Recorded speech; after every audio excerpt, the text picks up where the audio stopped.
Cycle గుర్తుకు ఓటేద్దాం, అయ్యన్నను గెలిపిద్దాం. ఒక మాత్ర రాయండి డాక్టర్ గారు, సరిపోతుంది. డాక్టర్ నువ్వా నేనా? అంటే మమ్మల్ని పోషించడానికి చాలా ఇబ్బంది అవుతుంది నా కొడుక్కి. మళ్ళీ పరీక్షలు మాత్రలంటే తలకు మించిన భారం అవుతుంది నా కొడుక్కి. నీ పెన్షన్ ఏం చేసావు? ఈ ప్రభుత్వం వచ్చాక మా ఆవిడది నాది పింఛన్ తీసేశారు, ఎందుకో కూడా తెలియదు. డైలీ ఈ టాబ్లెట్ వాడు. మే 13న ఇది వాడు. ఇకపై నువ్వు, నీ భార్య, నీ కొడుకుపై భారం అవ్వాల్సిన అవసరం ఉండదు. సర్వజనుల సంక్షేమం కోసం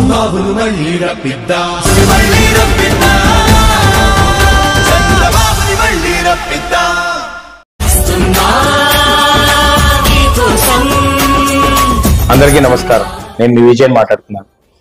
రేపు 10వ తారీఖుని సాయంత్రం 4 గంటలకి సిబిఎం కాంపౌండ్ దగ్గర మొత్తం అశేష ప్రజానికం మొత్తం కూడా ఒక ర్యాలీగా బయలుదేరిపోతుంది. ఎందుకు ఈ ర్యాలీ అంటే, వస్తున్నా మీకోసం పాదయాత్రలో అయ్యన్న పాత్రుడు గారు 65 సంవత్సరాలు పైబడినా కానీ ఆరోగ్యం లెక్క చేయకుండా, ఏమాత్రం కూడా వెనకడుగేయకుండా ముందడుగేసి ప్రతి ఒక్క వార్డుల్లోనూ కూడా మీ సమస్యలు తెలుసుకోవడానికని ఏకైక ఉద్దేశంతో పాదయాత్ర చేసిన విషయం మీ అందరికీ తెలుసు. నర్సీపట్నం టౌన్ లో కానీ, బొడ్డుపల్లిలో కానీ, బలిఘట్టంలో కానీ ఎంతో అశేష ప్రజానికం రాత్రి 9:50 ఆ సమయంలో కూడా వచ్చి ఆయన్ని ముందుకు తీసుకెళ్తూ, ఆయన వెన్నంటి ఉంటూ, వాళ్ళ కష్టాలని చెప్పుకుంటూ ప్రజాగలాన్ని వినిపిస్తూ ముందుకెళ్లారు. ఆ వస్తున్న మీకోసం పాదయాత్ర అత్యంత విజయవంతంగా జరిగింది, ముందడుగేశారు.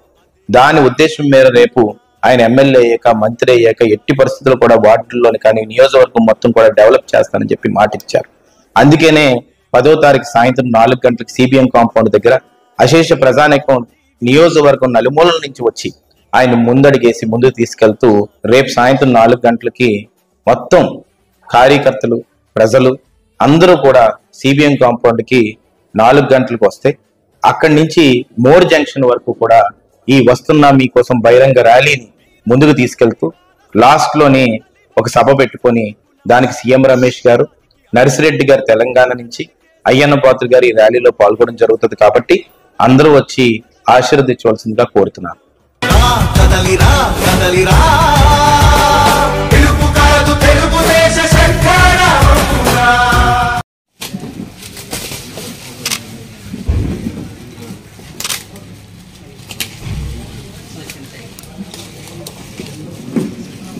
ఒకసారి ఇద్దరు చూడండి సార్ ప్లీజ్.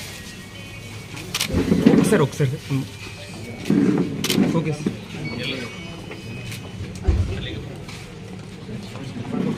ఒకసారి బ్యాక్